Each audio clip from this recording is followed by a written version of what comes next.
नमस्कार, रिपब्लिक भारत देख रहे हैं आप। मैं हूं आपके साथ सुजाता, मेरे साथ गायत्री भी मौजूद है। वक्त हो गया बात सुपरफास्ट 200 का, लेकिन उससे पहले बड़ी खबर आपको बता दें।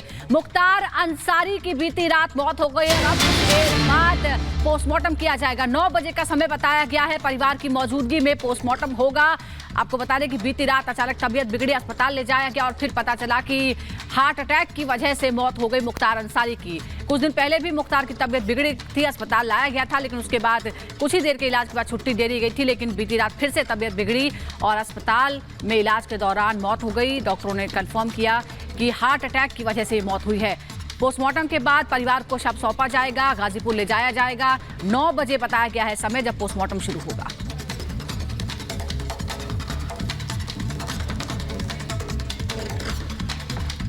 और इस बीच एक और बड़ी खबर आपको बता दें, और बड़ी खबर यह है कि 9 बजे पोस्टमार्टम होगा और विसरा भी सुरक्षित रखा जाएगा। मुख्तार अंसारी के शव का विसरा सुरक्षित रखा जाएगा। ये बड़ी जानकारी आपको दे दें। मुख्तार अंसारी हार्ट अटैक से मुख्तार अंसारी की मौत की खबर आ रही है और ये बताया जा रहा है कि 9 बजे होगा पोस्टमार्टम। और जानकारी ये भी कि मुख्तार अंसारी के शव का विसरा भी सुरक्षित रखा जाएगा। तो आज सुबह 9 बजे होगा मुख्तार अंसारी के शव का पोस्टमार्टम। बेटा उमर अंसारी रिसीव करेगा मुख्तार की डेड बॉडी। पोस्टमार्टम के बाद रिसीव करेगा बॉडी को लेकर परिजन गाजीपुर के लिए रवाना होंगे। रानी दुर्गावती मेडिकल कॉलेज में पोस्टमार्टम होगा, ये बताया जा रहा है। और जानकारी ये कि हॉस्पिटल समेत पुलिस के जो बड़े अफसर हैं वो भी इस दौरान मौजूद रहने वाले हैं। और इस बीच आप ये भी बता दें कि आज ही मुख्तार को दफना दिया जाएगा, गाजीपुर में दफनाया जाएगा। कालीबाग कब्रिस्तान में दफनाने की तैयारी है, ये बताया गया है। गाजीपुर में ही दफनाया जाएगा मुख्तार अंसारी को। कालीबाग कब्रिस्तान में इसकी तैयारी की जा रही है। मुख्तार अंसारी की मौत के बाद सुरक्षा बढ़ा दी गई है। मुख्तार को आज दफनाया जाएगा। और लगातार हम इस खबर पर आपको जानकारी दे रहे हैं। हमारे साथ 2 हमारे सहयोगी जुड़ गए हैं। बांदा से अजय दुबे हैं और गाजीपुर से हमारे साथ वैभव जुड़ गए हैं। सबसे पहले बांदा की बात करते हैं। अजय, अभी क्या जानकारी मिल पाई है? पोस्टमार्टम की तैयारी है, उसके बाद कब तक ये जो प्रक्रिया है वो पूरी हो जाएगी?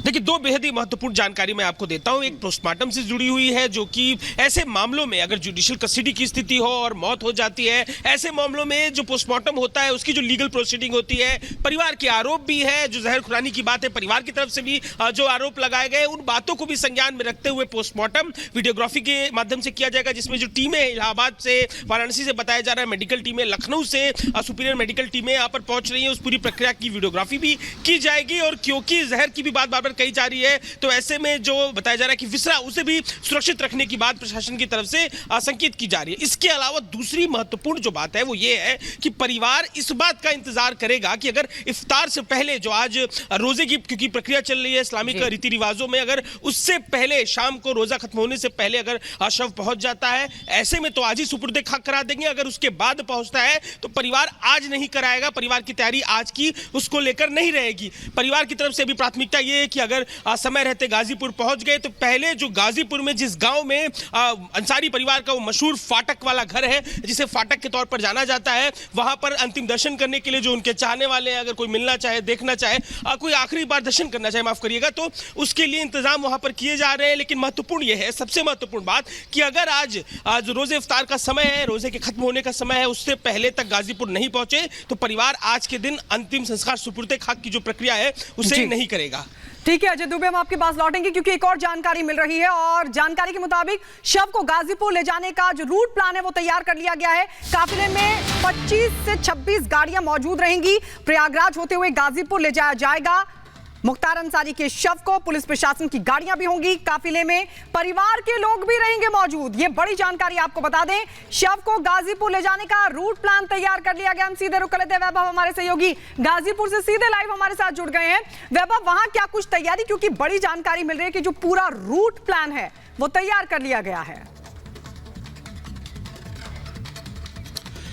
देखिए, बिल्कुल मुख्तार अंसारी के शव को गाजीपुर उनके पैतृक आवास पर ही लाया जाएगा और जिस जगह पर हमारी इस वक्त मौजूदगी भी है, पूरा रूट प्लान तैयार है कि कैसे मुख्तार अंसारी के शव को पोस्टमार्टम के ठीक बाद जो है वो प्रयागराज होते हुए यहां पर गाजीपुर जो है वो लाया जाएगा और यहां पर अंतिम दर्शन के लिए उनके शव को जो है वो रखा जाएगा और यहां से महज 500 मीटर दूर वो कब्रिस्तान जहां पर मुख्तार अंसारी को सुपुर्दे खाक किया जाएगा। जैसा कि मेरे सहयोगी अजय इस बात को लेकर जानकारी भी दे रहे थे कि अगर रोजा इफ्तारी के बाद मुख्तार अंसारी का शव यहां पर पहुंचता है तो परिवार शायद आज जो है वो सुपुर्दे खाक शव को ना करे। ऐसे में कल अल सुबह जो है वो शव को सुपुर्दे खाक किए जाने की जो प्रक्रिया है यहां पर वो की जाएगी। लेकिन फिलहाल उम्मीद यही है कि कोशिश यही रहेगी जल्द से जल्द मुख्तार अंसारी के आज पोस्टमार्टम को कंप्लीट करके और उनके शव को जो है वो उनके इस पैतृक आवास पर लाया जाएगा, जिस पैतृक आवास पर आप देख सकते हैं बड़ी तादाद में लोग जो हैं वो इस वक्त आपको मौजूद नजर आ रहे होंगे। तमाम समर्थक जो हैं वो इस वक्त उनके पैतृक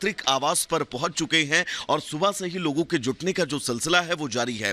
उनके भाई से भी हमने बात की थी मुख्तार अंसारी के और परिवार लगातार इस मौत के पीछे कहीं ना कहीं से बड़े सवाल उठाता हुआ नजर आ रहा था। तो मुख्तार अंसारी के भाई का भी ये कहना था कि जिस बात का प्रशासन को इंतजार था वो चीज हो गई है और जिस बात को लेकर मुख्तार अंसारी भी जेल के अंदर ये कहते हुए नजर आए थे कि उनके हाथ पैर जो हैं वो ठंडे पड़ रहे हैं, उन्हें स्लो पॉइजन रात के डिनर में दिया गया है। उसके बाद से उनके बेटे उमर भी आरोप लगाते हैं कि जेल प्रशासन जो है वो कहीं ना कहीं से मुख्तार अंसारी को जेल के अंदर स्लो पॉइजन दे रहा है।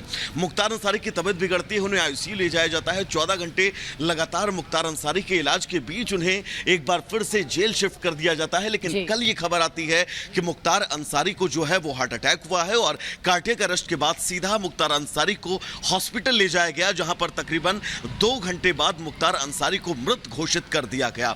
ठीक उसके बाद यहां पर आपने कल रात की भी तस्वीरें देखी थी कि कैसे बड़ी तादाद में लोग, उनके चाहने वाले, उनके समर्थक, उनके प्रशंसक उनके इस पैतृक आवास पर पहुंचना शुरू हो गया था।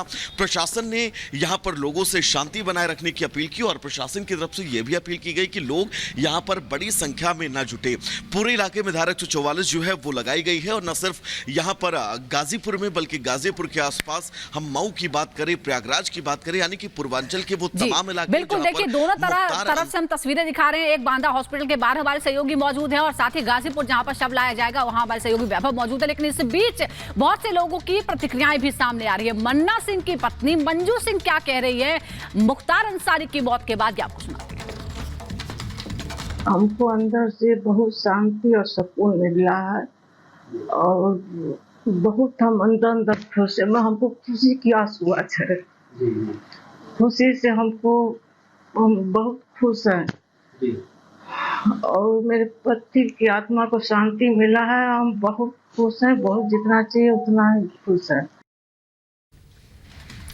और अजय हमारे साथ लगातार बांदा से बने हुए हैं। अजय, लगातार सवाल, जैसे कि अभी वैभव ने भी बताया, कई लोग मुख्तार अंसारी की मौत को लेकर सवाल खड़े कर रहे हैं कि उनको स्लो पॉइजन दिया, खासकर उनके परिवार वाले। लेकिन सवाल यह है कि मुख्तार अंसारी को स्लो पॉइजन देने का मकसद भी क्या हो सकता है?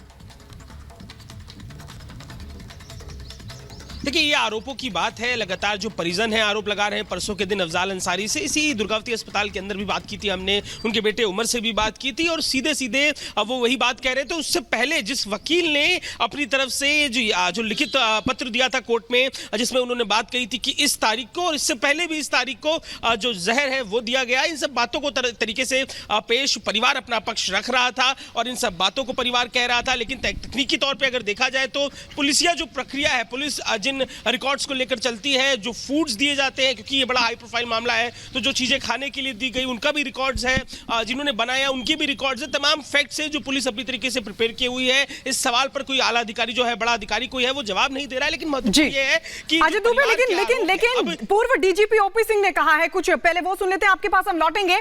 दरअसल उत्तर प्रदेश के पूर्व डीजीपी ओपी सिंह ने यह कहा है कि मुख्तार पहले से बीमार था और ऐसे में जहर देने के आरोप बेबुनियाद और निराधार है। आइए सुनवाते हैं आपको।